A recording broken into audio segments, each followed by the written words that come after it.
Здравейте, аз съм Мария и днес ще ви прочита стихотворението "Неудобният".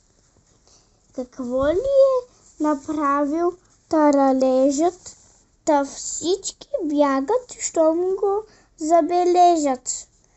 Не го приемат никъде на гости, вратата всеки бърза да залости. Погалиш го, а тебе те боли, а лавинове ли е той, нали? Така се е родил покрит с игли, дори когато е бодър и нежен. С този външен вид на таралежът у своите познати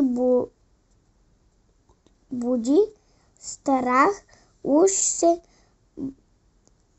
държи внимателно с тях, а среща все намръщени лица, но той пък тежко да си сам деца. Обичайте, макар и отдалече, това момче с бодливото елече. Край.